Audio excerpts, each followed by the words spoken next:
فاشتوا في قوم حتى يؤمنوا بها إلا فشا بهم الطاعون الأوجاع التي كانت لم تكن في أسلامهم الذين مضوا রাসূল ঘোষণা করে গেল যে জাতির মধ্যে জেনা বিবেচনা হায়া পর্দা লজ্জা শরম থাকবে না ওই জাতির মধ্যে নতুন নতুন রোগ আবিষ্কার করা হবে যে রোগগুলো পূর্বপুরুষের মধ্যে ছিল না। একটু জোরে বলা যাবে কি ঠিক কিনা?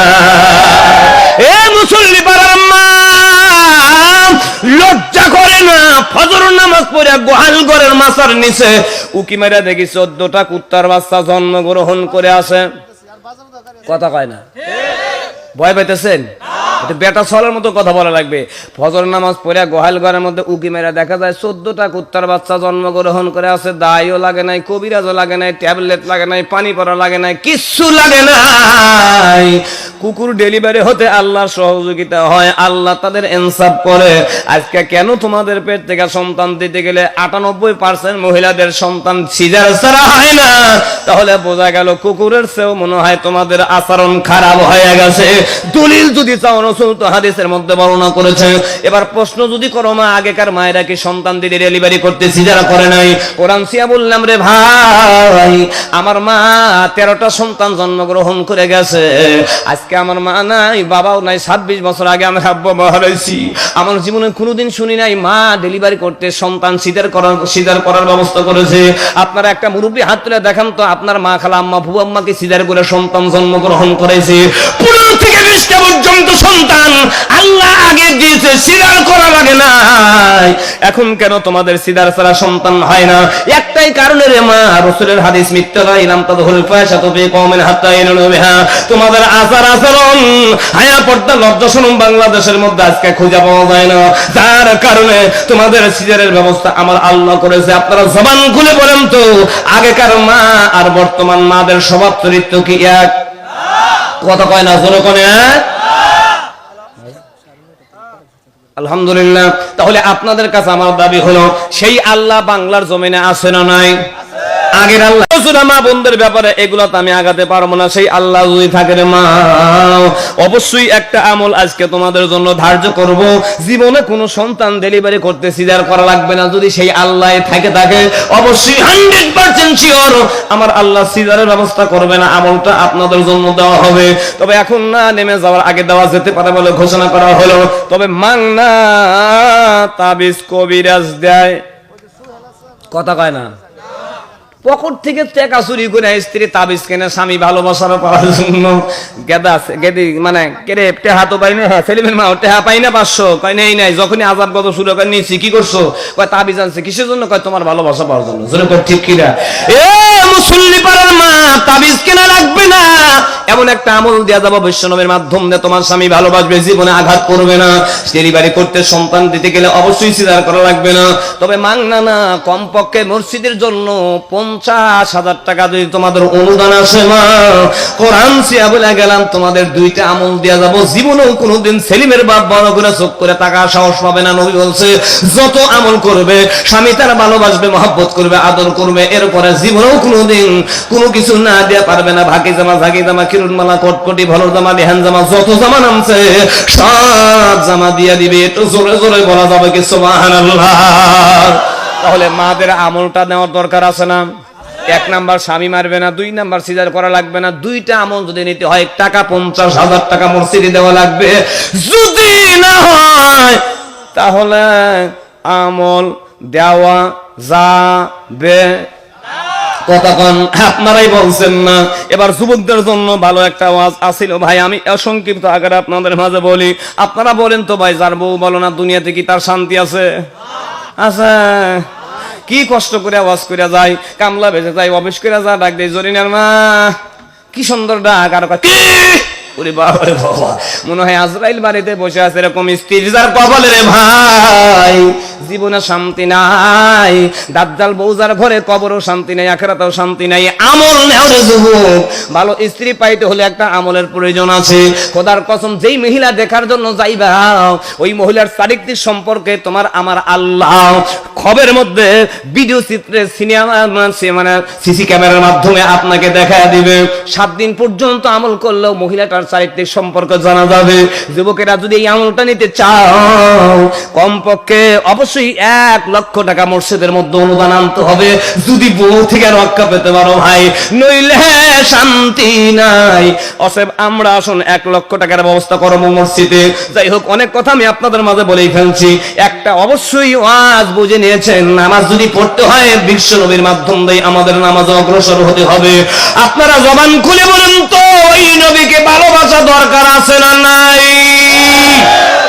আজকে আমাদের দুঃখ তো আর জায়গা নাই। ইহুদি খ্রিস্টান নাসারা বৌদ্ধ চারাল এরা নবীর ব্যঙ্গ চিত্র করে পৃথিবীর মধ্যে মুসলমানদেরকে দেখা দেয়। আজকে এই হাউজের মধ্যে ময়মনসিংহ জেলার থেকে আমরা মুসল্লিপাড়া থেকে অবশ্যই ঘোষণা করতে যাচ্ছি, মৌমাছি যখন কাছের চাকের মধ্যে ধারণ করে, আমরা জানি মৌচাকের দিকে টার্গেট করে যেই ঢেল মারে, এই মৌমাছি খাঁচার মধ্যে বসে থাকে না, মৌমাছি খাঁচা ছেড়ে ধাওয়া করে থাকে।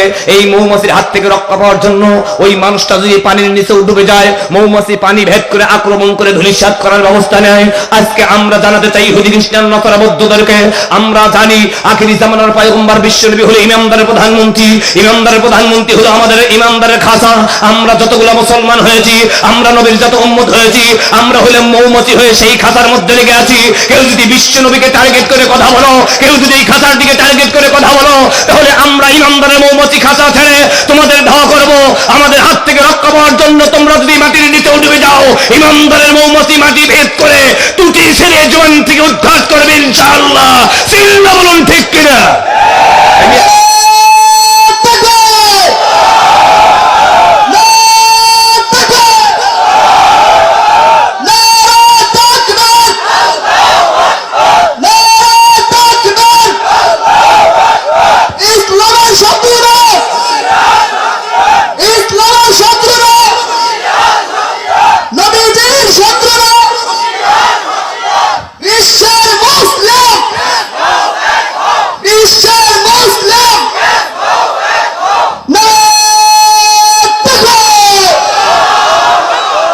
ওই নবীর পক্ষে যারা আমরা অবশ্যই ভালোবাসা দেখাতে চাই, আজকে এই ময়মনসিংহ মুসলিম মুসল্লি পাড়া হাত উত্তোলন করে আল্লাহকে আমরা দেখাই, জীবন থাকা পর্যন্ত নবীর বিরোধিতাকারীকে আমরা ছেড়ে দেব না।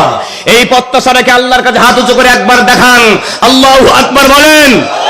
হাত টান টান করেন, সকলে হাত টান টান করেন, হাতের পাতাগুলো নাড়ান, সগীরে গুনাহ মাফ। নারে তাকবীর!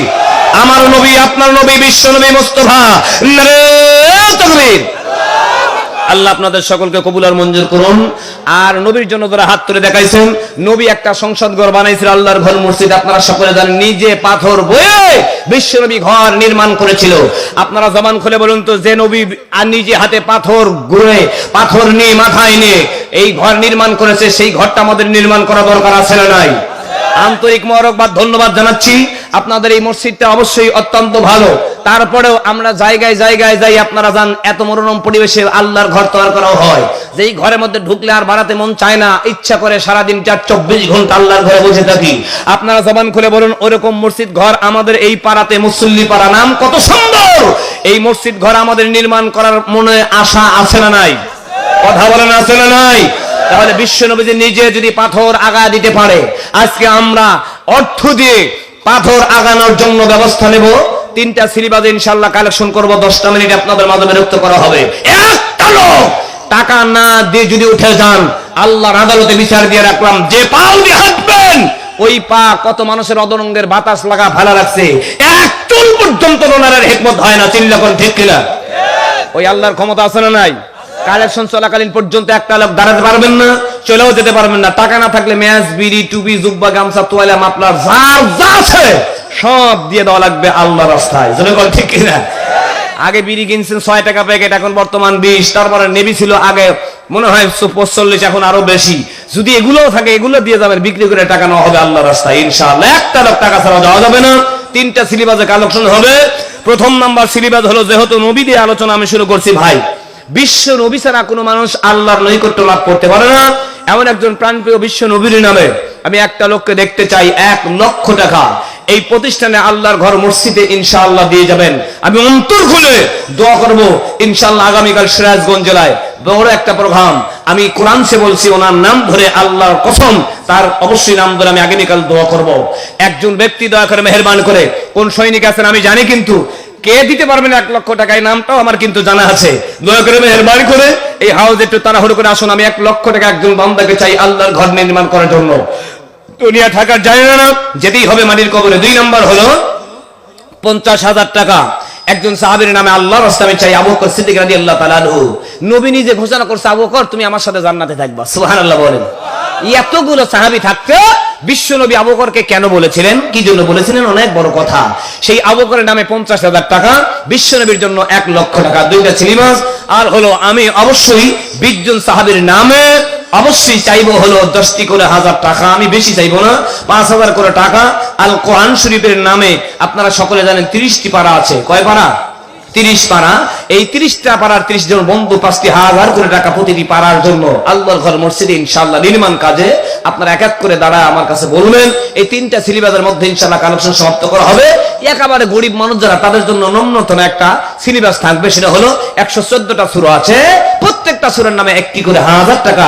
আমরা সর্বলাস্টে যারা আমরা গরিব মানুষ যারা, তারা আমরা মসজিদে ইনশাআল্লাহ দান করব। এই 4টা সিলেবাসের কালেকশন শুরু হচ্ছে। মেহেরবানি করে আপনারা প্রস্তুতি গ্রহণ করুন, আসুন দোয়া করবো ইনশাআল্লাহ। ইট বালু সিমেন্ট, আল্লাহু আকবার। এ ভাই, এই মসজিদ ঘর আপনারা জানেন যে কাবা ঘর বর্তমান আছে, মুসা আলাইহিস সালাম থেকে হযরত ইব্রাহিম আলাইহিস সালাম এবং তার পুত্র ইসমাঈল আলাইহিস সালাম, আপনারা সকলে জানেন। বাবা হলো মিস্ত্রি আর বেটা হলো হেল্পার ছিলেন। সুবহানাল্লাহি ওয়া বিহামদিহি। ভাই অনেক কথা। সেই বাবা আর ছেলে নিজেই হেল্পার ছিলেন, গাঁথনি উপরে উঠেছেন। কিভাবে উঠেছেন? অনেক কথা কোরআনের ভিতর থেকে আমি আপনাদের মাঝে জানাই। কপাল ভালো, মসজিদ নির্মাণ কাজের শুরুতে যারা ইট বালু সিমেন্ট দান করবেন, পরে মসজিদ হওয়ার পর কোটি কোটি টাকা দিলেও আপনার ওই ইট মসজিদ আর গাঁথার জায়গা থাকবে না। জোরে বলো ঠিক কিনা? কি আর কি জায়গা থাকবে? কোটি টাকা দিলেও এই ব্যবস্থা হবে না। ইট বালু সিমেন্ট যারা দিবেন ভিত্তি স্থাপনের জন্য, খোদার কসম কিয়ামত পর্যন্ত মসজিদ টিকে থাকবে। এই মসজিদে যতগুলো মুসল্লানে কেরাম নামাজ আদায় করবে, যতক্ষণ সওয়াব তার আমলনামায় হবে, পরিপূর্ণ সওয়াব যেই ব্যক্তির টাকা ধারা মসজিদ হয়েছে, এই ব্যক্তির আমলনামায় সমপরিমাণ সওয়াব আল্লাহ কিয়ামত পর্যন্ত দিতে থাকবে। জোরে বলুন সুবহানাল্লাহ। একটু মেহেরবানি করে তৈরি হন, এগুলো দেওয়া লাগবে সকলেই ইনশাআল্লাহ। আমরা একেবারেই লাস্টের দিকে ইট বালু সিমেন্ট যেভাবে দেবো, যাতে করে আমাদের গাঁথনির ইটগুলো হয়ে যায়। একটু মেহেরবানি করে করবেন। লা ইলাহা, তাড়াতাড়ি শেষ করবেন, প্রধান বক্তা আসবে কিন্তু। লা ইলাহা বর্তমান আলহামদুলিল্লাহ। আমি শুনেছি আর যে চেয়ারম্যান সাহেবের নাম ধরে ধরে আমি এই মাহফিলে হাজির হয়েছি, অনেক দূর থেকে ওনার নামটা বলছি, এই চেয়ারম্যানের বাসা কোন জায়গায়, কত দূরে আর কত দূরে কত দূরে, এইভাবে কমপক্ষে 10টি বার জিজ্ঞাসা করা হয়েছে ওনার নামটা ধরেই। আলহামদুলিল্লাহ ভাইজান আমার সামনে বসা, আমি জানি অনেক বড় মাপের একজন মানুষ, অনেক দামি একজন মানুষ। আমরা কি ওনার জন্য দোয়া করতে পারি না ভাই?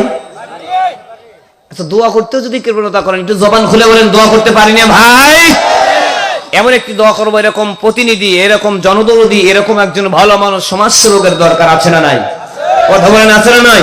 আজকের এই পার্লামেন্টে, এই হাউসে আল্লাহর কাছে আমরা দোয়া করবো, আল্লাহ এই নির্বাচনে আমরা ওনাকে অবশ্যই জয়যুক্ত করতে চাই, আমাদের জনসভার তৌফিক ওনাকে দান করে দিও।